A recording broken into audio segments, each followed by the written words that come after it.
For generations, Africa's spirituality has lived in whispers, carried in songs, dances, proverbs, and prayers that refuse to die. It survived conquests, colonization, slavery, and silence.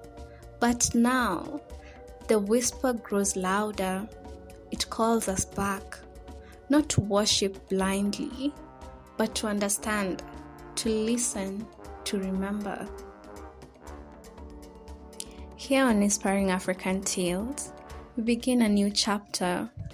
We will explore African spirituality, not as a religion to convert to, but as a vast field of knowledge, history, philosophy, myth, and meaning. The stories shared here are summaries of great histories and works by brilliant minds, such as John Mbiti, Bolaji Idowu, Cheikh Anta Diop, Mariba Ani, Malido Masome, and many others. Their writings are the foundation, our words, the echoes. If something you hear stirs you, read the full works, study, question, reflect. The purpose of this channel is to open the gate, not to claim the garden. This space is not about control, violence, or conversion. It is not about replacing one belief with another. It is about creating a safe space for dialogue, where we can talk about the spirituality of our ancestors with respect, curiosity, and kindness. Every listener is encouraged to think for themselves, to find what brings peace, balance, and understanding. The path of African spirituality is not one road. It is a continent of many paths, and every soul must walk their own.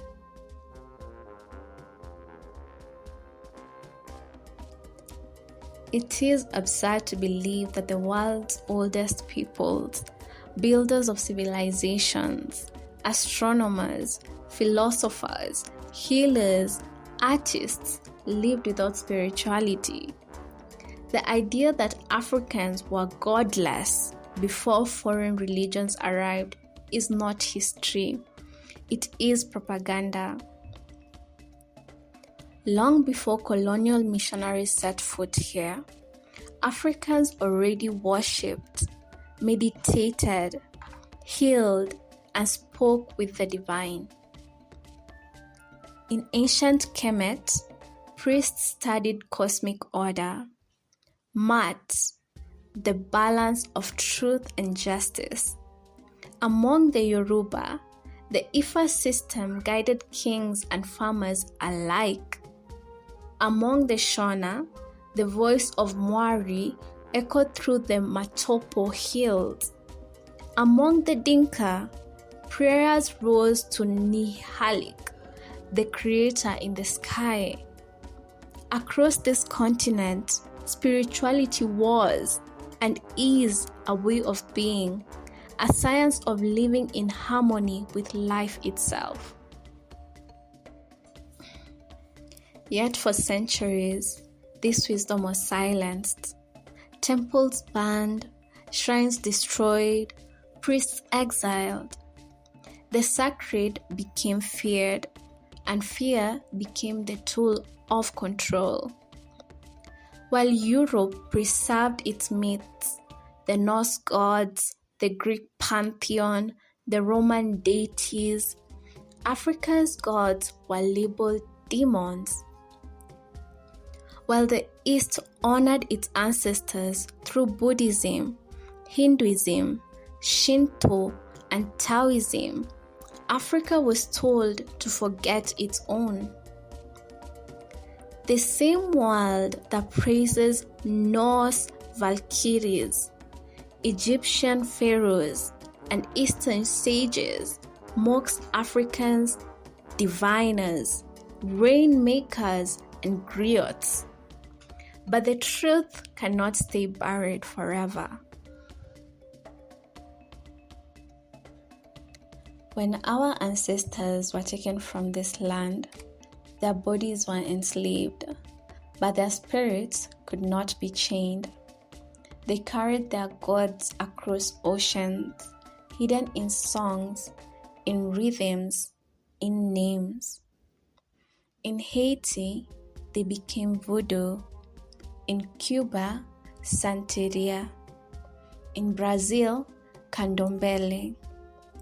In America, their prayers became gospel. Their drums became blues. The spirit of Africa lived on, disguised, whispered, waiting. It lives still in the diaspora, in the dreams of our children, in the rhythms of our feet. Today, the tide is turning. Young Africans and descendants of Africa across the world are awakening. They are reading, studying, asking questions once forbidden. What did our ancestors believe? How did they pray?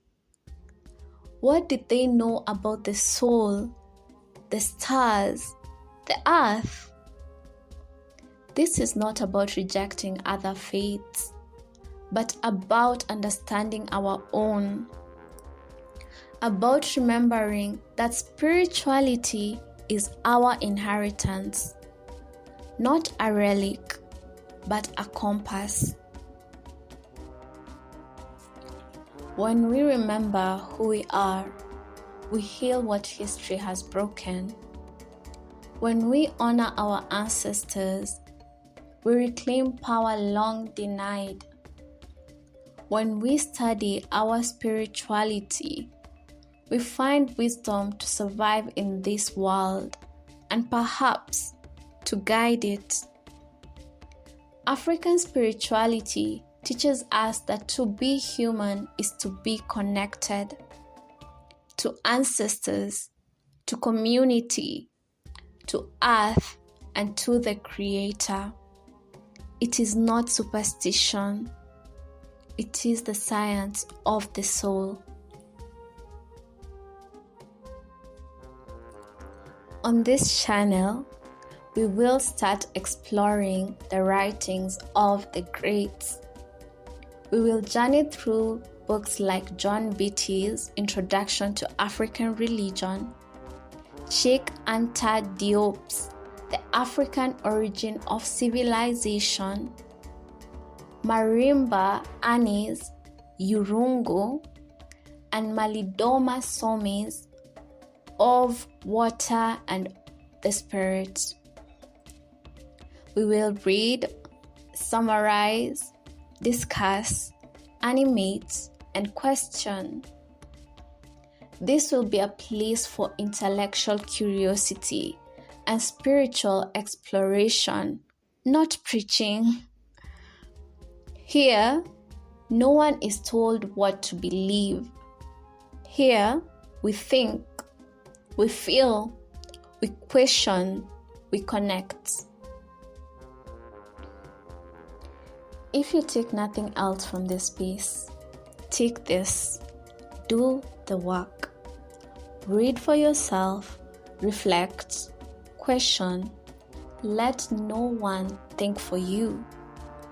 The path of spirituality, African or otherwise, is not about fear or control. It is and has always been about peace. Do what brings balance to your spirit. Honor your ancestors, but walk your own way. This journey is not a command. It is an invitation to harmony with yourself, your people, and the universe. So here we are at the edge of remembrance. We stand on the bones of kings and queens, prophets and poets, diviners and dreamers. The world once called them primitive, yet their wisdom built civilizations, guided stars, and healed nations. Now, the children awaken. We are their voices reborn. Their fire burns again in our hearts. This is not the end of the story. It is the beginning of remembering.